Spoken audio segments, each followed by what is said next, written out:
நண்பர்களே வணக்கம். அழகான காலை பொழுதில் பாண்டிச்சேரி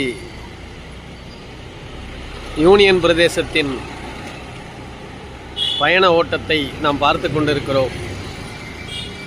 அற்புதமான வீதிகள் அமைப்பு.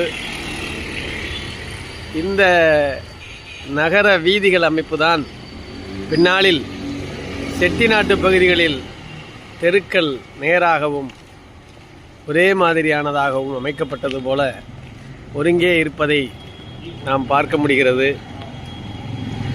இது டெல்லியின் ஆளுகையில் இருந்தாலும் பகுதி மக்கள் சுறுசுறுப்போடு காலையிலே இயங்க துவங்குகிறார்கள்.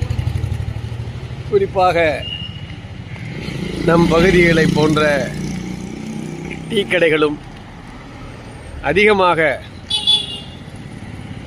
பழங்கள் மொத்தமாக விற்பனை செய்யக்கூடிய கமிஷன் ஏஜெண்டுகளும் இங்கே அதிகம் இருக்கிறார்கள்.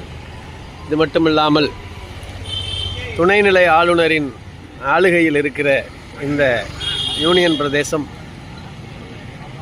அந்த காலத்தில் பிரெஞ்சுக்காரர்களின் ஆதிக்கத்தில் இருந்தபோதும் இன்றைக்கும் அந்த ஆதிக்கத்தன்மை குறையாது அன்றைக்கு எந்த அளவில் அந்த நகர வடிவமைப்பு உருவாக்கப்பட்டதோ அதுதான் இன்றைக்கு அமிர்த நகரங்களாக இந்தியாவில் பல்வேறு நகரங்களில் இதுபோன்ற அமைப்புகள் உருவாக்கப்படுகிறது பார்க்க முடிகிறது. மிகவும் மிகுந்த சுற்றுலாத்தலமான இந்த பகுதியிலே கடற்கரை பகுதிகளிலும்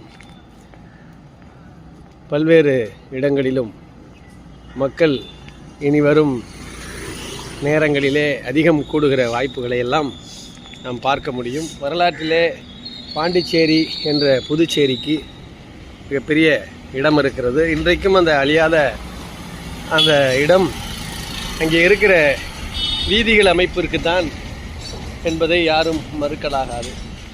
வரிகள் வாங்கக்கூடிய பொருட்களுக்கு மிக குறைந்த வரியாக இருப்பதாலே இங்கிருந்து தமிழ்நாட்டு மக்கள் அதிகமாக தங்களுக்கு வேண்டிய பல்வேறு சரக்கு பொருட்கள் மற்றவற்றை மொத்தமாக பெற்று வியாபார நோக்கத்திலே தமிழகத்திற்கு கொண்டு வரக்கூடிய வாய்ப்புகளை எல்லாம் நாம் காலங்காலமாக பார்த்து கொண்டு இருக்கிறோம். அற்புதமான ஒரு வாய்ப்பினை பார்க்கிற இந்த சூழ்நிலை அனைவருக்கும் அமைய வேண்டும்.